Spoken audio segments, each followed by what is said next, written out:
Live from New Delhi, you're watching DD India Live, India's voice to the world. I'm Ramesh Ramachandran. Coming up in the next 30 minutes.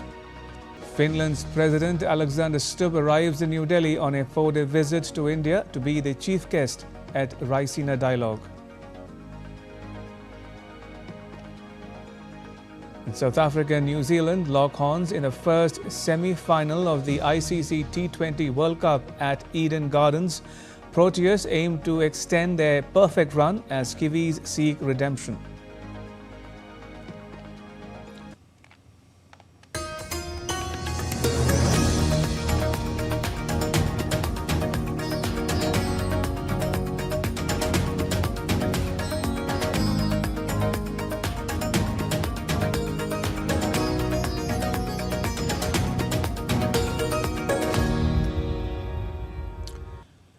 Israel's military said that it launched a broad wave of strikes on targets in Iran after the Islamic Republic fired rounds of missile barrages at Israeli territory.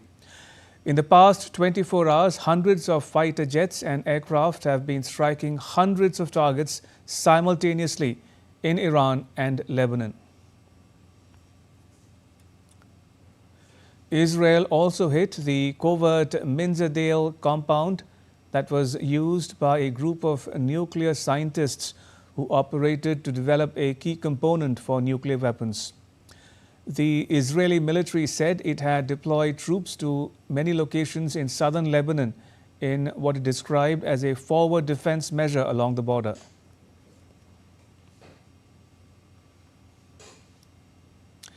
Israel's military says it has shot down an Iranian fighter jet over Tehran using an F-35 stealth fighter. Israeli Army spokesperson Brigadier General F.E. Defrin said the aircraft was downed by an F-35, marking what he described as the world's first air-to-air kill by the advanced fighter against a manned jet. Good morning.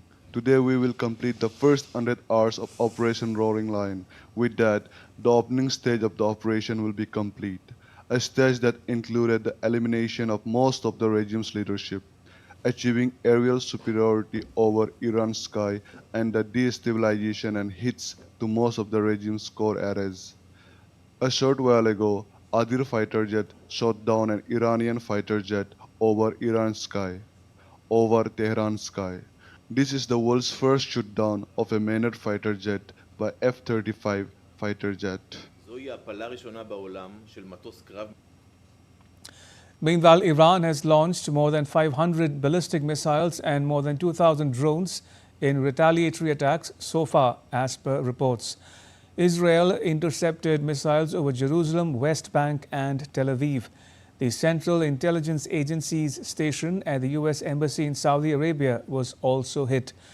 The embassy, which is located in the Saudi Arabian capital Riyadh, is among the U.S. sites that have been hit so far in the conflict. Washington, D.C.'s mission in the kingdom subsequently warned Americans to avoid the embassy until further notice because of an attack on the facility.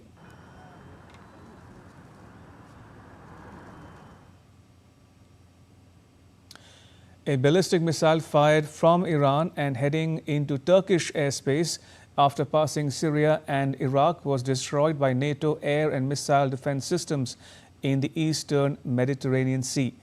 Turkey's defense ministry said there were no casualties or injuries in the incident, adding that Turkey reserves the right to respond to any hostile actions against it, while warning parties to refrain from steps that could escalate the conflict. Meanwhile, U.S. Defense Secretary Pete Hegseth has said that a U.S. submarine sank an Iranian warship off the southern coast of Sri Lanka. As the U.S. campaign against Iran entered its fifth day, Hegseth declared that America is winning and that the U.S. military could fight as long as needed. America is winning, decisively, devastatingly, and without mercy. Under the direct command of President Trump, the War Department unleashed this operation early Saturday morning, just 4 days ago, which means we need to remember two things. First, We are only 4 days into this. Metrics are shifting, dust is settling, and more forces are arriving. It's very early. And as President Trump has said, we will take all the time we need to make sure that we succeed. Russia accused the United States on Wednesday of using an imaginary threat from Iran as a pretext to overthrow its constitutional order. Foreign Ministry spokesperson Maria Zakharova said the U.S. had used negotiations with Iran as a cover to disguise a plan for regime change.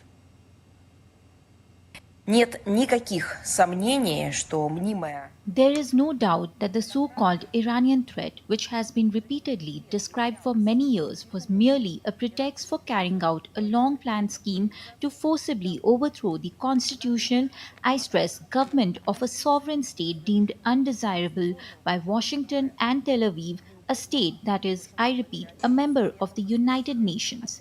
And the renewed negotiation process served as a cover operation. Процесс стал операцией прикрытия.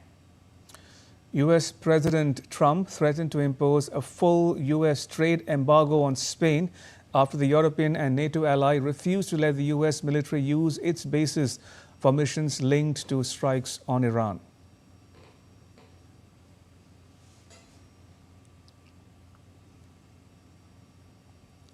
Spain has absolutely nothing that we need other than great people. They have great people, but they don't have great leadership. And as you know, they were the only country that in NATO would not agree to go up to 5%. I don't think they would have agreed to go up to anything. They wanted to keep it at 2%, and they don't pay the 2%. So we're going to cut off all trade with Spain. We don't want anything to do with Spain. Spain's Prime Minister Pedro Sanchez on Wednesday doubled down on his opposition to the attack on Iran by the U.S. and Israel, warning that the conflict risks playing Russian roulette with the lives of millions. We must learn from history and cannot play Russian roulette with the fate of millions of people. The powers involved in this conflict must immediately cease hostilities and commit to dialogue and diplomacy. And the rest of us must act consistently, defending now the same values that we defend when we talk about Ukraine, Gaza, Venezuela, or Greenland. Because the question is not whether or not we are in favor of the Ayatollahs. No one is. Certainly not the Spanish people, and of course not the Spanish government either. The question, rather, is whether or not we are on the same side of international law and therefore of peace. Y por tanto, de la paz. The European Union has pledged support to Spain after President Trump threatened to cut off all trade with the country over its refusal to allow U.S. to use its bases to attack Iran. In an ex-post, President of the European Council Antonio Costa said, and I quote, "I have just held a call with President Pedro Sanchez to express the EU's full solidarity with Spain.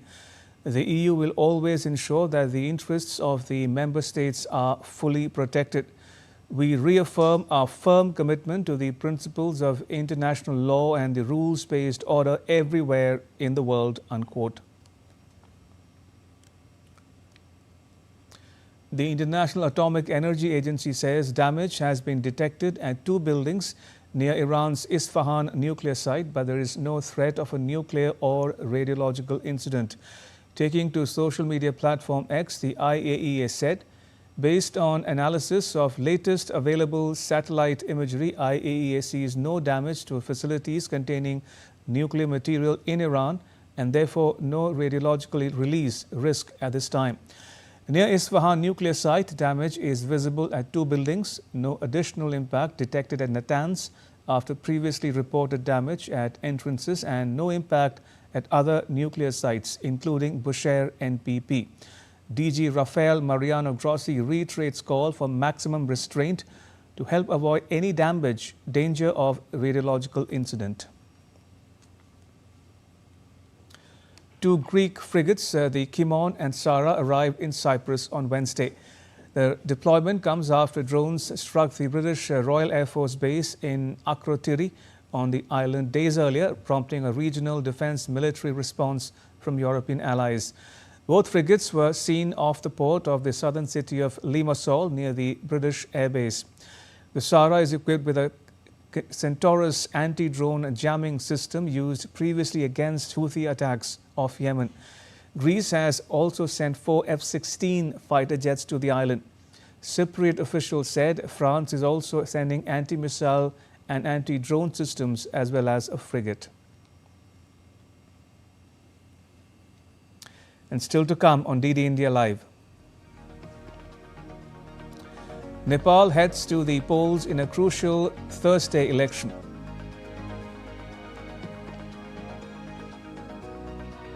And Holi, the festival of colors, is being celebrated today. President Murmu and Prime Minister Modi extend greetings.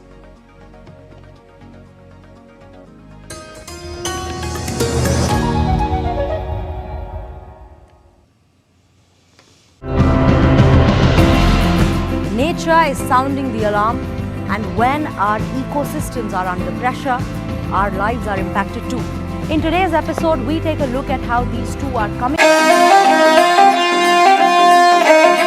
Always welcoming. The vibe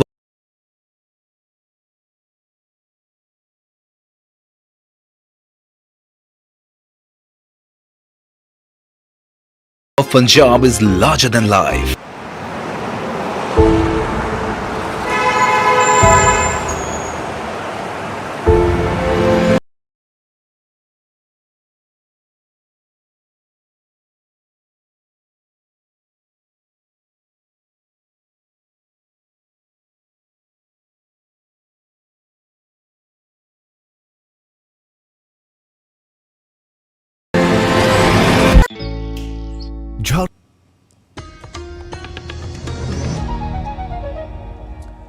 Welcome back. You're watching DD India Live. I'm Ramesh Ramachandran. The Raisina Dialogue, India's premier conference on geopolitics and geoeconomics, will begin on Thursday. The event will be inaugurated by Prime Minister Narendra Modi along with Finland's President Alexander Stubb. Organized by the Observer Research Foundation in partnership with the Ministry of External Affairs, the three-day event brings together global leaders, policymakers, industry experts and media persons. Prominent speakers include Minister of External Affairs S. Jaishankar and U.S. Deputy Secretary of State Christopher Landau. The theme of this year's Raisina Dialogue is Samskara, Assertion, Accommodation, Advancement. A civilizational tool, Samskara is a statement of continuity.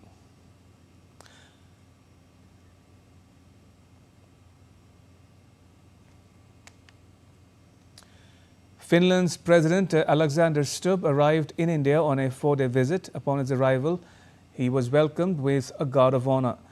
President Stubb will be the chief guest and keynote speaker at the Raisina Dialogue in New Delhi. This will be the first visit of President Stubb to India in his present capacity. During his visit, Prime Minister Narendra Modi and President Alexander Stubb will hold discussions on strengthening bilateral cooperation across a wide spectrum of areas.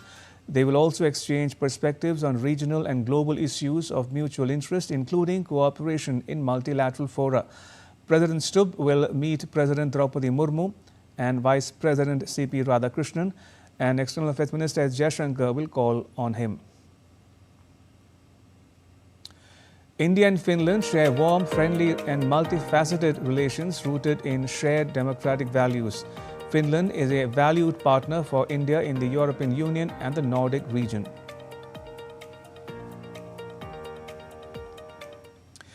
India warmly welcomed Minister of Foreign Affairs and External Trade of Bhutan, Lyongpo Dien Dungel, who arrived in India on Wednesday to participate in the Raisina Dialogue in New Delhi. India-Bhutan partnership is founded on deep mutual trust, enduring friendship and goodwill.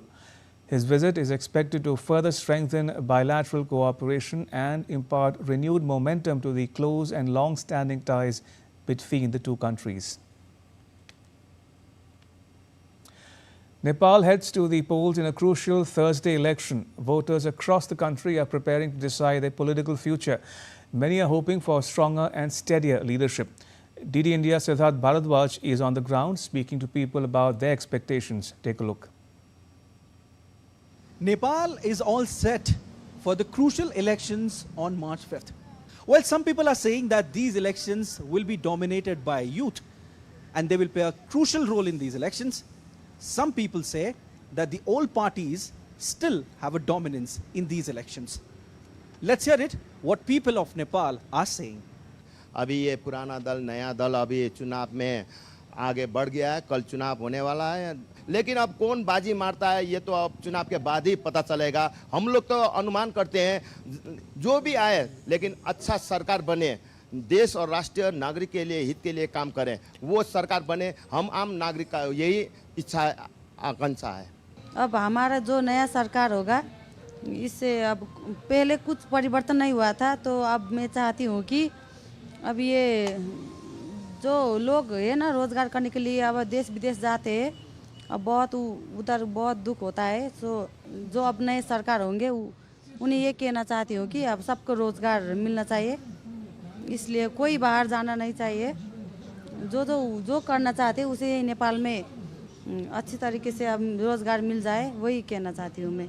While the results of these elections will only decide who will emerge as a winner, but the people of Nepal have clearly stated that they expect a lot from the upcoming government, including good governance, more opportunities for youth.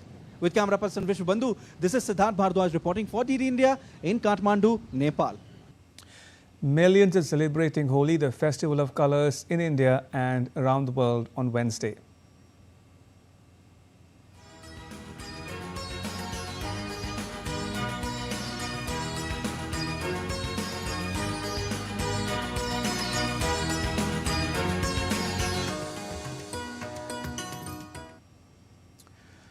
Holi was celebrated with great enthusiasm in Hyderabad's Begum Bazaar as the streets came alive with vibrant colors.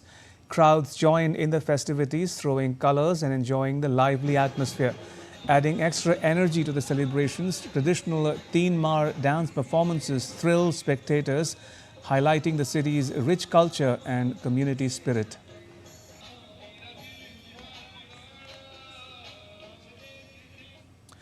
Indian soldiers celebrated Holi high up in the mountains at 14,300 feet, spreading color and joy. They were joined by locals who came out to play and celebrate the festival together. The event brought smiles and laughter, showing friendship and festive spirit even in the chilly, high-altitude terrain.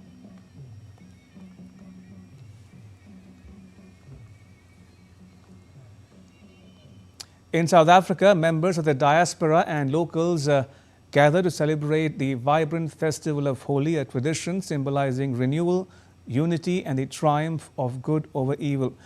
For South Africans of Indian descent, the festival reflects a heritage sustained across generations and expressed through culture, faith and community life. Music and tradition fills the air as the Indian diaspora in South Africa celebrates Holi, the festival of colors. South Africa is home to a large and deeply rooted Indian diaspora community that continues to preserve cultural traditions while contributing to the country's diverse identity. Well, Nazrin, as you can see, we're in the south of Joburg and we're having a phenomenal community night tonight. Holi, of course, Holi celebration. Happy Holi to everyone. And it's just such a vibrant atmosphere. We've got dance groups performing. We've got Bollywood going on. We've got a DJ tonight. We have food stalls out here and everybody is just in a vibrant, festive spirit. And just to say, Happy Holi. These celebrations highlight the living heritage, blending ancestral customs with a distinctly South African experience. At the heart of the celebration is the Holi fire, also known as Holika Dan. Community members gathered to light the ceremonial fire, symbolizing the burning away of negativity and the victory of righteousness. Families offered prayers, walked around the fire, and shared blessings for prosperity, unity, and renewal. Values that resonate strongly within diaspora communities, maintaining traditions across generations.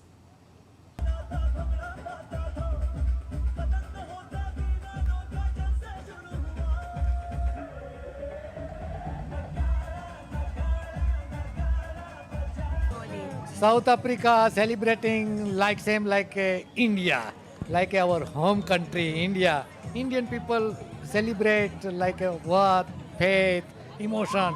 Same, we people here celebrate all function. And today special we celebrate Holi.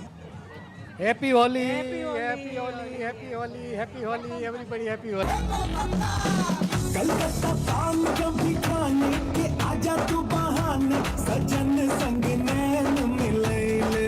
Beyond its symbolic meaning, Holi has evolved into a cultural gathering welcoming people of all backgrounds. Music, traditional foods, and joyful color throwing brought together young and old in a shared celebration of heritage and harmony. Hey guys, we from Surat. We feel like home, the energy, the vibe is same like India. Mopi, happy Holi.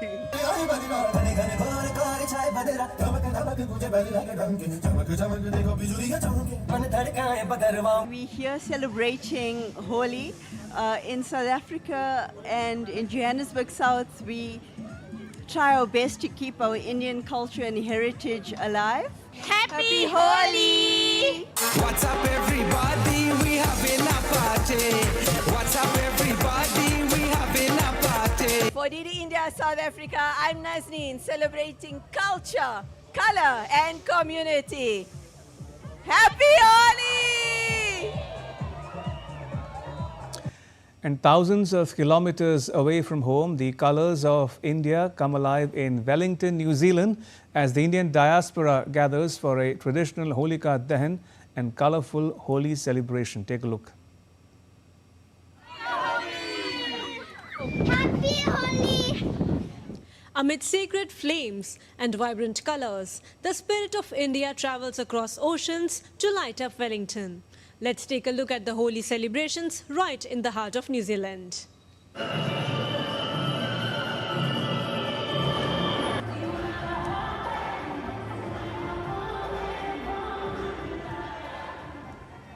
With every splash of colour, families, friends and cultures come together to celebrate joy and the triumph of good over evil. These playful streaks of gulal and warm embraces definitely brought Indian diaspora closer to home and to traditions.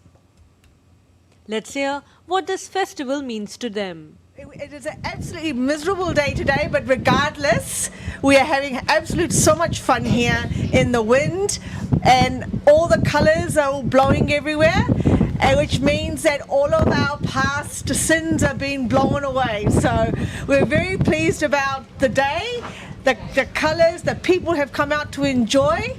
And I think it really brings out the true spirit of the community, that they really believe that Holi is all about the people, the year that has gone past, and making sure that the year ahead is prosperous. We are in New Zealand. First of all, happy Holi to everybody. Well, this festival is for color and happiness. And here we gather together, everyone, all the caste, all the people, a lot of color, and then we celebrate proper Holi here. And we don't feel like we are not in India. We feel like we are in India, but we creating a lot of relation here and we praying. This is the Holi for me. The spirit is really high, and the way we do Holi is really amazing. We do the Holika Dahan as well. We play with the colors. Today it's really windy, it's kind of rainy, but we don't care, we're still out here playing. I got my friends from all different countries. I have friends from Britain, I have friends from America. We're all playing together and we're introducing them to the Indian culture. So I think that's the special thing about doing Holi in Wellington is we don't care, rain or shine, we will still celebrate. With these colours flying all around, India's timeless traditions continue to glow everywhere. This is Soumya Sharma from Wellington for DD India. In sports news, the semi-finals of the ICC T20 World Cup are here and the excitement is at its peak. In the first semi-final, South Africa will take on New Zealand at Eden Gardens in Kolkata on Wednesday. South Africa have been one of the strongest teams in the tournament so far. The Proteas are unbeaten, making them the only team with a 100% win record across both the group stage and the Super 8s.